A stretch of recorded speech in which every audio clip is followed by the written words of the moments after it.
50 years. That's how long it took Utah authorities to solve the murder of 17-year-old Laura Ann Aime. 50 years of waiting for something to happen in a case where the perpetrator had been unbelievably careless. Laura vanished on Halloween night in 1974. 4 weeks later, her naked body was discovered, dumped off American Fork Canyon Road. She was frozen and covered with leaves. Her face was unrecognizable from the savage beating she had taken. Forensics analysis determined she had been bound and bludgeoned prior to being strangled to death. But this is what disturbed investigators. After her abduction, she had been held captive several days. She'd become the plaything of a maniac, and that maniac was Ted Bundy. It's often said Bundy was hyper-vigilant about not leaving evidence at crime scenes, that he was very meticulous, what profilers call forensically aware. But that is just not the truth. He left plenty of evidence. He killed women across Washington, Oregon, Utah, Colorado, Idaho, and Florida.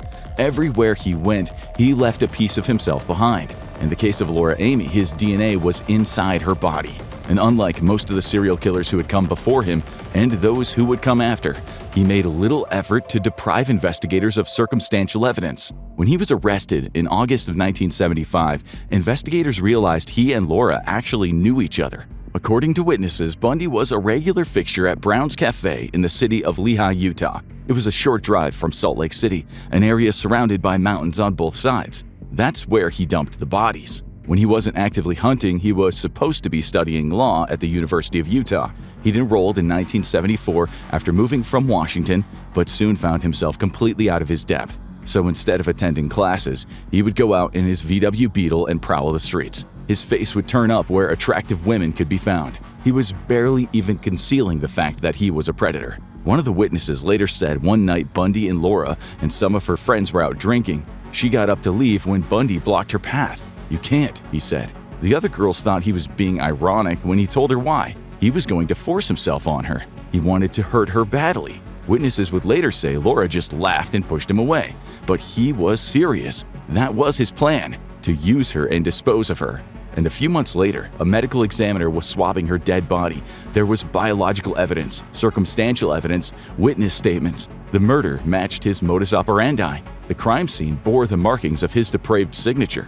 The picture that would be presented to investigators was without a doubt another Ted Bundy murder. And yet, it took 50 years to solve. Why? On Halloween night 1974, Laura was out with her friends celebrating. She was a popular girl, tall, slim, attractive, her hair parted down the middle. She was a perfect fit for a Ted Bundy victim. There are conflicting stories as to exactly what happened that night, but they all have the same ending. One of her best friends said they'd been to a Halloween house party and Laura was drunk. She left to buy cigarettes and headed downtown to the Naughty Pine, also known as Brown's. She was last seen walking near Robinson Park and was wearing a ring decorated with a green stone. That ring was still on her finger when about 4 weeks later, 2 young geology students from Brigham Young University found her body on the side of a hill. The ring by itself was evidence that whoever had murdered her had made no attempt to make identification difficult, and the nylon stocking he'd used to strangle her was still wrapped around her neck. He was hiding nothing. Even before the medical examination, it was clear she had been the victim of a horrendous beating. Her face was pulped. One of those university students, Raymond Ivins, later said, "I looked and I thought, it was a deer or something, and it was a girl. It looked like she had been..." Seemingly unable to finish what he was thinking, he just said, "She was dead." It was really grotesque. The autopsy corroborated his statement. Laura had been savaged. Her scalp had numerous lacerations, her skull was depressed and fractured, her brain had bled, part of her jaw was also broken. The medical examiner noted that the tongue is protruding and that a frothy red liquid was exuding from the nostrils and mouth. The cause of death was obvious: strangulation, further indicated by a fractured hyoid bone. But the killer had caused injuries to her head, neck, shoulders, and torso before pulling that stocking so tight it almost tore into her flesh.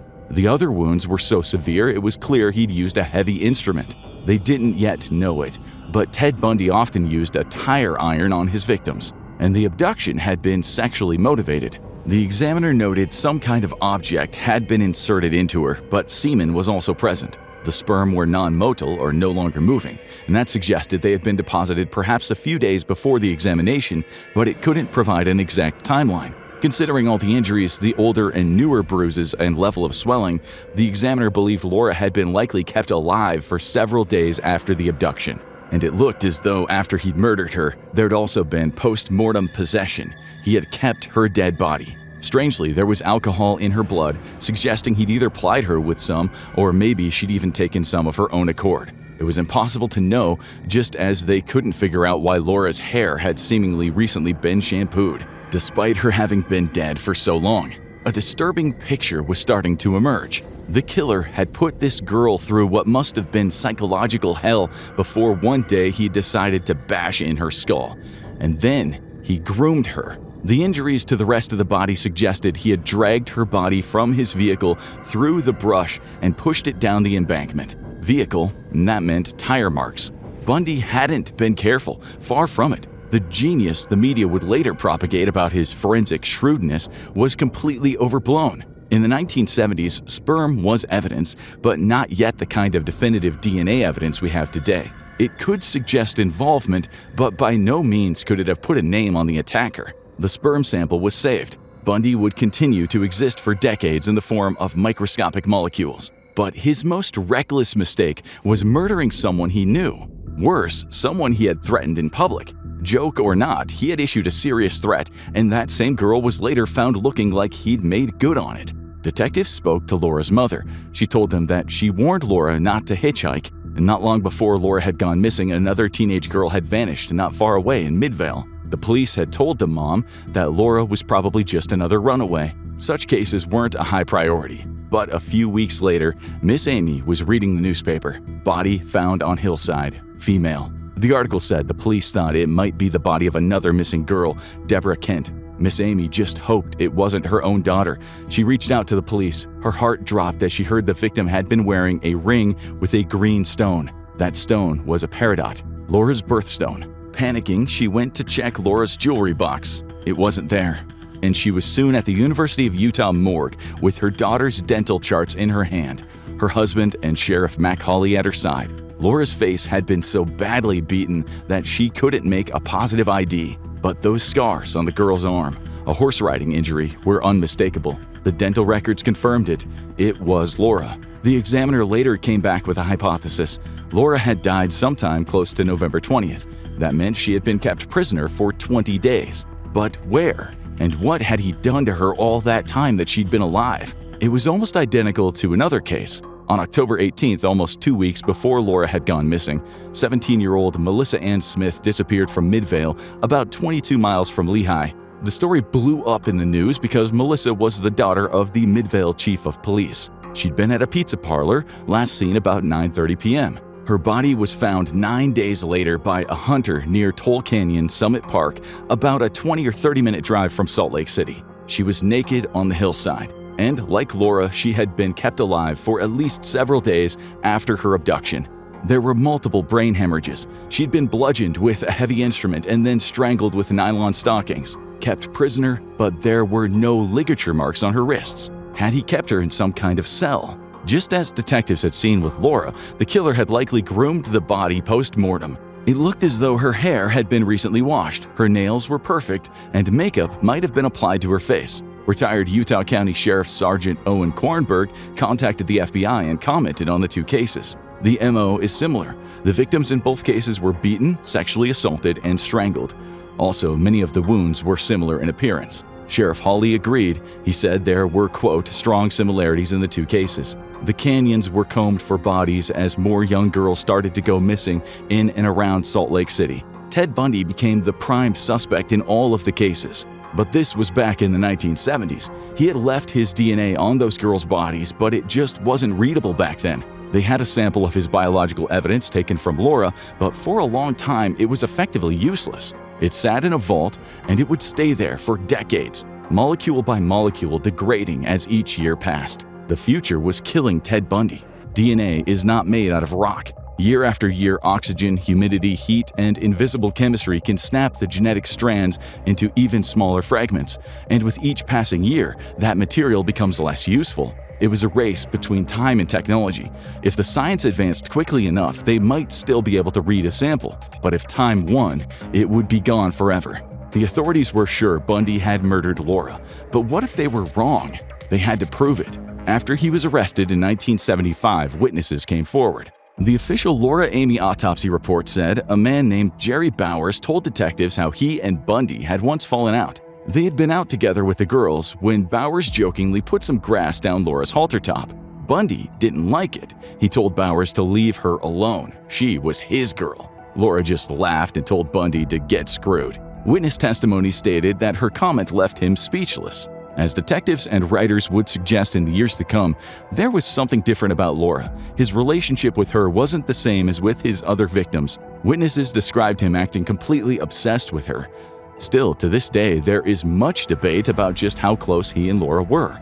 It's a matter science will never prove, but detectives had more hard evidence that showed he'd almost certainly murdered her. Back in 1975, the Utah investigators contacted the Colorado Bureau of Investigation. Young women had been going missing in Colorado, and detectives there had taken plaster casts of tire treads found near one of the crime scenes. The victim, Karen Campbell. They matched perfectly with the treads found near where Laura had been dumped. More importantly, they matched Bundy's 1968 Volkswagen Beetle, the car that he was driving when he was pulled over and arrested in Utah. It was a substantial body of evidence, but still not enough for conviction, not for the murder of Laura. Some sources claim Bundy confessed to killing her, but like much in the case, that remains disputed. Over 5 decades, media reports, books, blogs, and competing recollections from investigators have created a record mixed with contradiction, confusion, and at times outright misinformation. What we do know is that the Daily Herald reported on January 5, 1989, that Bundy neither confessed nor denied killing Laura Anne. It was one of those cases he seemed reluctant to discuss. On the day he was handed his case files, his eyes lit up just as soon as he grabbed them. According to the book, Bundy the Deliberate Stranger, he immediately rifled through the papers like he was specifically looking for something and stopped as soon as he got to Laura's file. There was something that, quote, really bothered Theodore about this particular case. It was one of the murders he almost seemed ashamed about. He didn't mention her by name, but he admitted revisiting victims' bodies and engaging in necrophilic acts. The details are inconsistent, though, and often rely on Bundy's own very unreliable statements. But it's claimed he was once talking about grooming dead bodies when he said, "If you've got time, they can be anything you want them to be." Soon after he uttered those infamous words, he was dead. The truth about many of his crimes died with him, but his DNA lived on. The problem was the technology still wasn't advanced enough to find matches from the tiny degrading samples. Years passed and it seemed like the truth about Laura Anne was as dead and buried as her body. But in 2023, the case sprang back to life. The Utah Bureau of Forensic Services had a breakthrough. The state's crime lab began using new genotyping technology, which gives scientists the ability to produce a full genetic profile from samples even if they're old and degraded. With modern technology, scientists don't need to read all of your DNA from a clear sample. They only need the spots where humans are different. Those tiny variations become a genetic fingerprint. Older technology needed quality strands.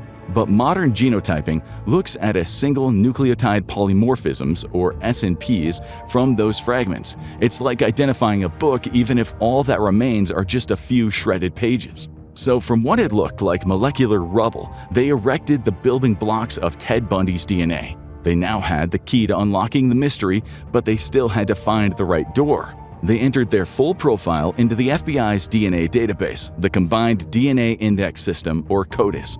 Law enforcement already had Bundy's full profile in that database. In 2011, it had been extracted from a vial of blood that had been stored at a courthouse in Florida. Up until then, they'd only ever had a partial profile, and it hadn't been strong enough for the database. The full profile was a major victory because his case had never truly ended.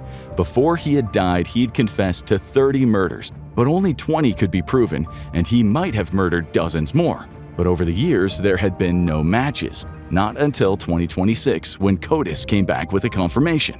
There was now virtually no chance that it wasn't his DNA found on Laura. A person would be 3.4 million times more likely to win the Powerball jackpot than for that DNA to be anyone else's. They had done it, finally, 50 years of waiting. But this wasn't just a happy ending. It was a new chapter in the life and times of Ted Bundy. Success had created a new map, a geographic nightmare. Ted Bundy was long dead, but the ghosts of his victims still haunted America. How many others were out there still waiting to be identified? Those buildings, the streets of Utah where he'd hunted are still there. The knotty pine or Browns no longer exists, but the building still stands. You can follow his trail the night he murdered Laura. Walk down the street where he might have picked her up, in his Beetle from Robinson Park in American Fork. We don't know what he did, but he invited her to get into the car, or like he had done with so many other victims, he had gotten out, and when she turned her back, he hit her over the head with his tire iron. As would become well known, he sometimes removed the passenger seat in the Beetle so he could easily shove them in. That was the same car he'd be driving in 1975 when he was stopped. A subsequent search found what looked like a killing kit: handcuffs, rope, an ice pick, tire iron, balaclava, and stocking mask. So what did he do with Laura once she was under his control? Marin Beveridge, Laura's friend, said police interviewed her about the case. Her testimony makes it sound like Bundy might have had some kind of power over Laura. Marin identified Bundy in a police lineup and told detectives that he had creeped her out. He was always hanging around. One time Laura went off with him and she came back looking panicked. Marin said that she told the police Laura was really shook up, but she wouldn't say what happened. Taking that into consideration, Laura might have willingly gotten into his car that night. The question that has always eluded detectives and the many Bundy biographers is, where did all of this happen? How could a man who lived in an apartment on a busy street get away with taking women there and then storing their smelly, decomposing bodies? He lived in suburbia, not a mountain cabin. Retired Colorado investigator Mike Fisher had a theory. He believed that Bundy did keep his victims prisoner, including Laura, at his Salt Lake City rooming house apartment at 565 First Avenue. According to Kevin Sullivan's book, The Enigma of Ted Bundy, Bundy had impressed the apartment owner with his faux respectability and had been made the apartment's manager. That meant he had the key to the basement, which was right at the back of the building, and he had easy access. There were outside cellar doors with steps going down into the basement. He could have knocked out his victims, shoved them into the car, and then driven them to the apartment where he sneaked them into the basement. Margaret Mon was Bundy's downstairs neighbor. She testified in court, but she never said anything about hearing strange noises coming from the basement. Bundy sleuths have since said that he warned her about keeping her windows and door unlocked, but that part didn't come out at the trial. What did come out was that, like so many young women who had met Bundy, she had been impressed with him enough to meet him and have meals together. But how was it possible that she and everyone else living on that street had never seen Bundy taking those women into his lair? Maybe he'd carried them in his arms as they lay unconscious. If this was true for Laura, it would have been hard work. She was 5'10". Or he'd invited her inside and then trapped her there. She might have lain in the basement afraid, gagged, tied for days and nights, possibly having to look at the severed heads of other girls. It's believed that Bundy decapitated 10 of his victims, and he would sometimes keep the heads. He once told his lawyer, Paulie Nelson, that when Utah police searched his apartment, they didn't check the utility room. He said that if they had, they'd have found evidence of his most depraved acts. He kept Polaroids, evidence of his crimes, but he later destroyed them all. Bundy was reckless. Had those Utah cops just looked harder, they'd have had enough evidence to put him away for years. But the question remains, how had he not been seen? Bundy was always hiding in plain sight. Handsome, intelligent, he could tell stories of how he once worked with GOP politicians. He could tell potential victims about how he'd volunteered at a crisis hotline in Seattle and had written a pamphlet for women on how to stay safe in the streets. It was the perfect disguise for a serial killer. But even a master of disguise can come undone. He started making mistakes, and by the standards of the 2020s, those mistakes would turn out to be much bigger than he could have ever imagined. After Laura's murder was finally put to bed in 2026, the net widened around the ghost of Ted Bundy. Nancy Wilcox was just 16 when she vanished on October 1, 1974.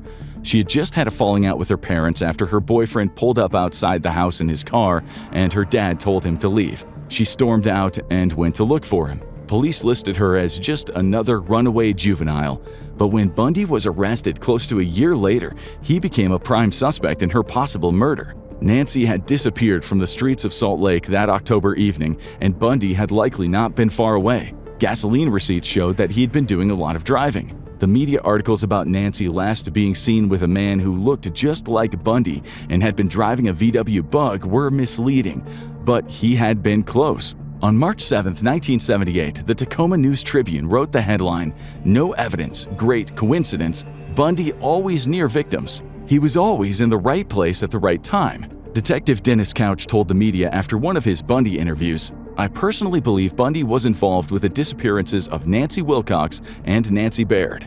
Nancy Baird, 23, went missing on July 4, 1975 in East Layton, about a 30-minute drive from Salt Lake City. Her belongings were found under the counter of the gas station where she'd been working, and her car was in the parking lot. Had he snatched her from work? Bundy confessed to Couch about Wilcox, but he denied killing Baird. It was in these confessions that the world learned more about how he hunted and killed. He told Couch it was taxing for his mind, going over past crimes, but he was able to draw a map outlining where he'd picked up girls and where he dumped their bodies. He'd seen Wilcox walking near an orchard. He told Couch, and she was ushered into there and restrained and then placed in the car and taken to the apartment. Taken rather than I took her. He didn't like acknowledging what a beast he was. Cameras were pointing at Couch at a press conference later on when he made an announcement that shook Utah to its core. He made admissions that he is responsible for 8 killings in the Utah area. 8 girls who'd experienced a living nightmare, picked up, sexually assaulted, savagely beaten and murdered, their bodies no doubt defiled. 3 of the women he'd murdered have never been given a name: Laura Anne, Melissa Ann Smith, Nancy Wilcox. Even though he didn't always openly confess to them by name, he didn't deny them either. But he confessed to killing 15-year-old Susan Curtis, who went missing from the Bountiful Orchard Youth Center at Brigham Young University on June 25, 1975. She was his last death row confession, though she has never been found. But there is still hope these cases might be solved. He also admitted to murdering Deborah Kent. She went missing on November 8, 1974, after watching a school play at Viewmont High in Bountiful. He kidnapped her from the high school parking lot while she was picking up her brother, but he had left another clue, a key. It belonged to a pair of handcuffs, the same handcuffs he used on 18-year-old Carol DeRanche on November 8, 1974, when he pretended to be a cop after meeting her at a Utah shopping mall. She made the mistake of getting into his car, but was able to punch him and flee. One of the cuffs was still swinging from her wrist when she flagged down an elderly couple in the street. DeRanche identified him, and so did others who had seen him hanging around the schools. But it wasn't enough. Police needed bodies. Even with Bundy's map, the victims weren't found. They'd searched for Deborah Kent for weeks, and her body never turned up.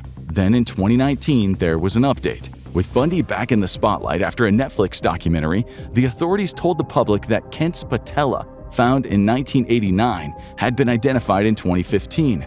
They'd been able to match it to her with advanced forensic DNA techniques. Science had given an old bone a face and a name, and it can do it again in all the other cases where Ted Bundy is still the prime suspect. This story isn't over.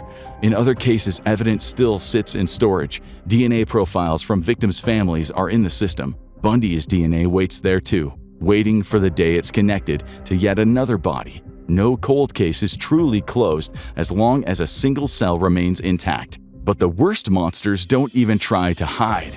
Carl Panzram actively despised the mask. Charm meant nothing. He operated on pure physical rage. To step inside the head of a killer who openly declared war on the human race, watch this video right now.